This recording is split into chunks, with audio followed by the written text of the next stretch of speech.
The Giant from the Little Island by Walter Kreye. Illustrated by Tomek Bogotsky.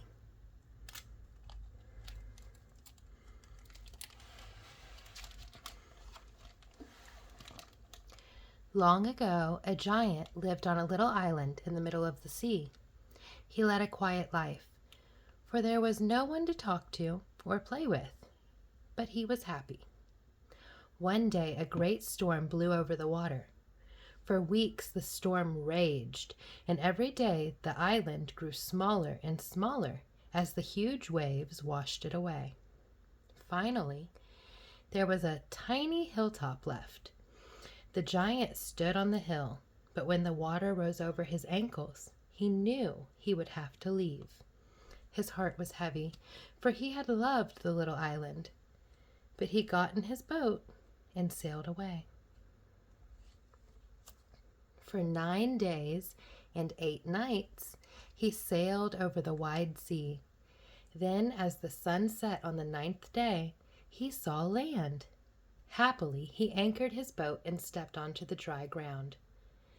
"Now I must find a place to live and some work to do," said the giant. "But first, I need some food and a place to sleep." He walked along the beach until he came to a little house. "Perhaps I can get some food here," said the giant. He knocked gently on the door. To the poor fisherman, who was sleeping in the house, the giant's gentle knock sounded like thunder. He was so startled he fell right out of bed. Then he picked up his lantern, tiptoed to the door, and opened it. There, right in his doorway, were 2 huge feet. The fisherman was terrified. He was just about to slam the door when the giant knelt down and said in a friendly voice, "Please don't be afraid. I won't hurt you. I am only tired and hungry. If you will give me something to eat, tomorrow I will help you fish." When the fisherman looked at the giant's kindly face and heard his gentle words, he stopped being afraid. The fisherman brought the giant some soup and milk and chocolate cake. The giant was too big to sleep inside the house, so the fisherman gave him a pillow and the biggest blanket he had. He wished him good night. Soon the giant was fast asleep. The fisherman slept very well because he had such a big friend. In the morning, the fisherman woke up and went fishing with his new friend. All day long they fished, and at night they looked at the stars and talked until they fell asleep. They soon became very good friends. There was, however, one problem. The giant caught more fish in a day than the fisherman could catch in a week. But he had such a big appetite that he ate all the fish, and there were none left to sell in the market. Finally, the giant said to the fisherman, "I must find some other work and another place to live. You are a good friend, but you were better off before I came. I must go to the town. Surely there, among so many people, there must be work a giant can do." "I don't like towns," said the fisherman. "They are noisy places, but you are my friend, so I will go with you." The giant lifted the fisherman up and placed him on his shoulder, high above the tops of the trees. From there, the fisherman could see the birds in their nests and the squirrels in the treetops. "What a wonderful view!" he exclaimed. "I feel as if I could touch the sky." What a commotion there was when they reached the town. A farmer had spread the word that a giant was coming, and everyone who lived in the countryside was rushing to the town for protection. The giant covered his ears with his hands. "What a noise!" he cried to the fisherman. "How does anyone think with such noise?"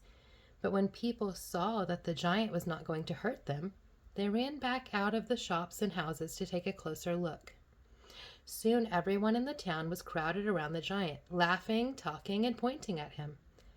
"I am looking for work," the giant said to them.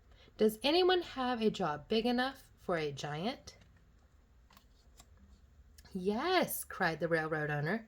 "You can pull my trains for me. Then I won't need to buy any fuel." "I'm not an engine," objected the giant. "That's right," cried the circus ringmaster. "You should you should come with me to the circus. I'll have you fight 100 men at once." "Oh, but they might get hurt," said the giant.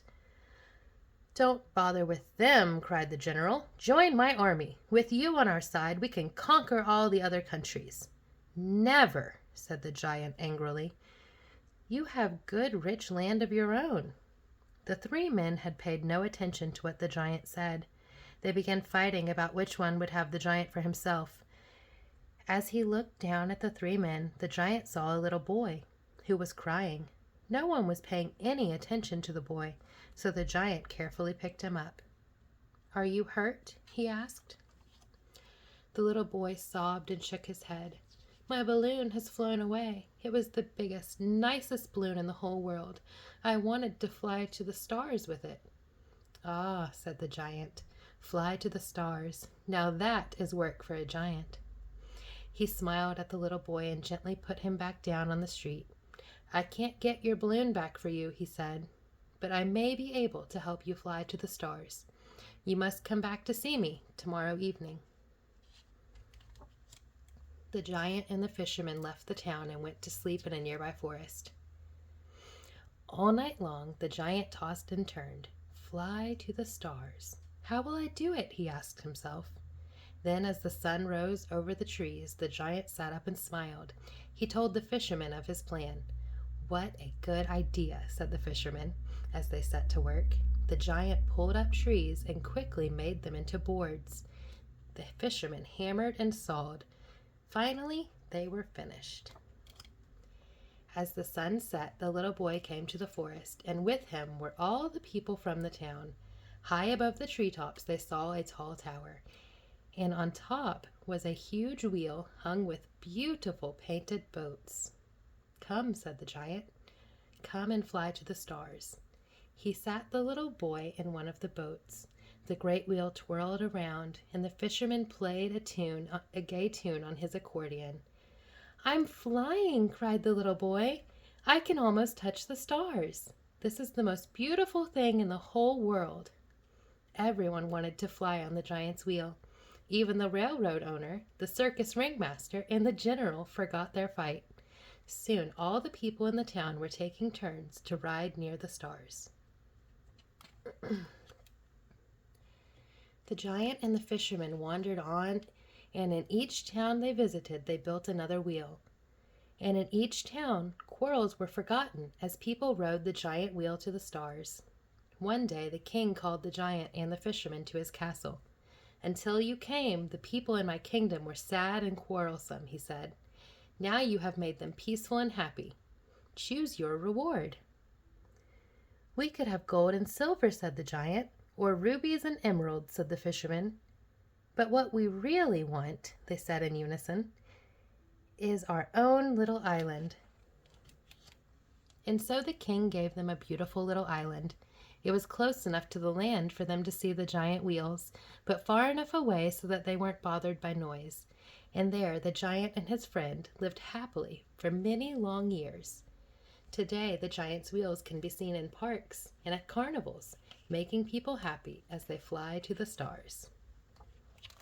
The end.